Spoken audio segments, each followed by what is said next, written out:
Hello மக்களே, welcome back to my channel. So இந்த video வந்து ஷார்ட்ஸ் வீடியோ டைப்பில் எடுத்ததுனால வேறு ஆங்கிளில் தான் ஃபுல் வீடியோ வரும்.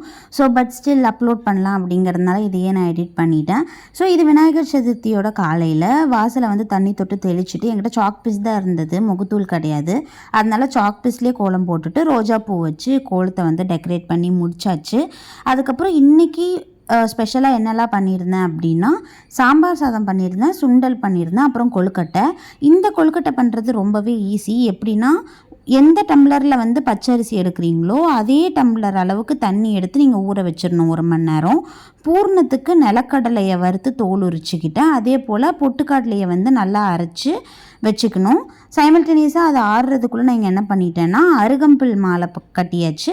அதே மாதிரி பூ வந்து நான் தனியாகவே வாங்கிட்டு வந்து வச்சுருந்தேன். ஏன்னா மொளமாக வாங்கினா ரொம்ப ரேட் ஜாஸ்தியாக இருந்ததுனால உதிரி பூவாக வாங்கிட்டு வந்து நானே வந்து பூவில் நடுவில் ரோஸ் வச்சு வெள்ளை சாமந்தி வச்சு அதுக்கப்புறம் எங்கிட்ட இருந்த பட்டன் ரோஸ் எல்லாம் வச்சு நானே கட்டி முடிச்சிட்டேன்.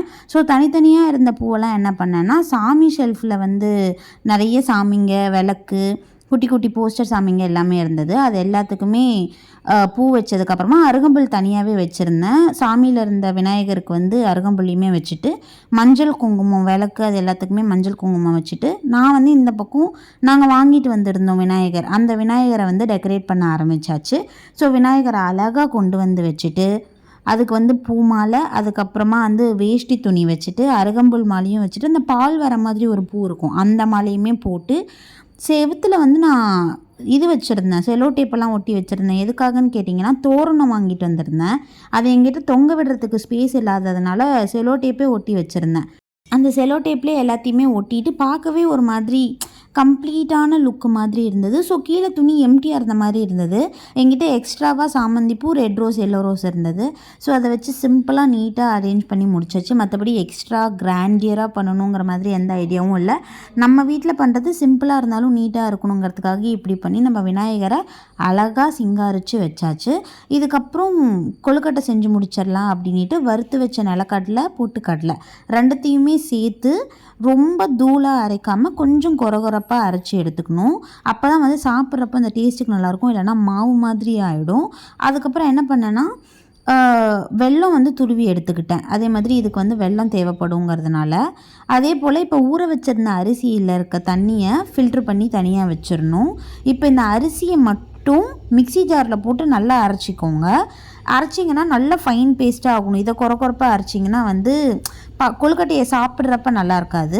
இப்போ இந்த அரைச்சி வச்சதை ஒரு பாத்திரத்தில் ஊற்றிக்கோங்க. இப்போ எக்ஸ்ட்ராவாக தண்ணி எடுத்து வச்சுருப்பீங்கள்ல, அந்த தண்ணியுமே இந்த மிக்சி ஜாரில் சேர்த்து எக்ஸ்ட்ரா இருக்க மாவு எல்லாத்தையுமே கலந்து ஊற்றிக்கோங்க. தேவையான அளவு உப்பு போட்டுக்கோங்க. உப்பு இல்லைன்னா அந்த கொழுக்கட்டை சாப்பிட்றப்ப டேஸ்ட்டு நல்லா இருக்காது. இப்போ அடுப்பை ஆன் பண்ணிவிட்டு நல்லா கலரிக்கிட்டே இருக்கணும். அடிப்பிடிக்கும், அடிப்பிடிக்காத அளவுக்கு கலந்து இந்த மாதிரி கெட்டியாக ஆகிற மாதிரி வச்சுக்கோங்க. தனியாக ஒரு பிளேட்டுக்கு மாற்றிட்டு சூடாக இருக்கப்பவே பிசைஞ்சிருங்க. அப்போ தான் அந்த சாஃப்ட்னஸ் வரும். ஆற விட்டிங்கன்னா கட்டி ஆகிடும். இப்போ நம்ம துருவி வச்சுருந்த வெல்லம் இருக்குது பார்த்தீங்களா, அதை வந்து அந்த பொட்டுக்கடலை, நிலக்கடலை போட்டு இது பண்ணியிருந்ததில் நல்லா மிக்ஸ் பண்ணிக்கோங்க. நான் காய்ச்சி சேர்க்க மாட்டேன், நான் இப்படியே டைரெக்டாக தான் சேர்த்துருவேன். இப்போ இதை ஃபுல்லாக மிக்ஸ் பண்ணதுக்கப்புறமா கொழுக்கட்டையை வந்து நான் கையிலே தான், என்கிட்ட அச்சு எதுவும் கிடையாது, நான் எப்போவுமே கையிலே பிடிச்சி தான் எனக்கு பழக்கம். அதனால் கையிலே பிடிச்சி உள்ளே பூர் நல்லா ஸ்டஃப் பண்ணி நிறைய பூர்ணம் வைப்பேன். மேலே இருக்கிறத மெல்லிசாக வச்சுட்டு பூர்ணத்தை உள்ளே வச்சா தான் நல்லா இனிப்பாக இருக்கும். ஸோ இட்லி ஏடில் வச்சு கொழுக்கட்டையை வந்து வச்சு முடிச்சாச்சு.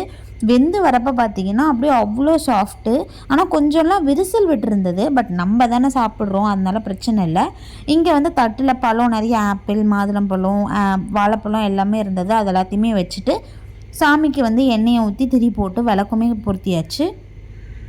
அதுக்கப்புறமா சுண்டல் செஞ்சுருந்ததை எடுத்துகிட்டு வந்து இலையில வச்சாச்சு. சாம்பார் சாதத்தையுமே இலையில வச்சுட்டு சாமிக்கு கொஞ்சமாக கொழுக்கட்டை மட்டும் வச்சு திருப்தியாக, எனக்கு அதை பார்க்குறப்போ ஓகே, மனசு நிறைவாக இருந்த மாதிரி இருந்தது. அதுக்கப்புறம் என்ன பண்ண ஆரம்பிச்சிட்டோன்னா, இன்றைக்கி வந்து சம்பவம் நடந்ததுங்க. என்னைக்காச்சும் சம்பவம் நடக்காமல் இருக்குமா நமக்கு? என்ன ஆச்சுன்னா, நான் வந்து இது எல்லாத்தையுமே முடிச்சுட்டு பத்தியெல்லாம் பொருத்தி பத்தி காமிக்க ஆரம்பிச்சிட்ருந்தேன். ஸோ வெளியே வந்து வாசல்லையுமே விநாயகர் இருக்கிறதுனால அதுக்கு போய் காட்டிட்டு வரலாங்கிறதுனால அங்கே போனப்போ இந்த பத்தியில் இருந்த ஒரு துண்டு வந்து பிஞ்சு கீழே விழுந்திருந்தது. அதில் காலை வச்சிட்டேங்க, முடிஞ்சிருச்சு. அது அப்படியே ஒரு மாதிரி அச்சு மாதிரி பதிஞ்சிருச்சு. அது ஒரு நாள் ஃபுல்லாகவே வந்து என்னால் நடக்கவே முடியல. காலை கீழே வச்சாலே எரிச்சலாக இருந்தது. பட் பரவாயில்ல, ஏதோ ஒரு இதுக்காகன்னு சொல்லிட்டு மனசில் நினச்சிக்கிட்டு திருப்தியாக சாமியெல்லாம் கும்பிட்டு முடிச்சுட்டு நல்லபடியாக வந்து விநாயகர் சதுர்த்தியை கொண்டாடணும். ஸோ நீங்கள் எப்படி விநாயகர் சதுர்த்தியை கொண்டாடினீங்கன்னு சொல்லிட்டு மறக்காமல் சொல்லுங்கள். நம்ம சேனலுக்கு மறக்காமல் சப்ஸ்கிரைப் பண்ணிக்கோங்க மக்களே. இந்த வீடியோக்கு ஒரு லைக் பண்ணுங்கள், ஷேர் பண்ணுங்கள், கமெண்ட் பண்ணுங்கள். Tata, bye by.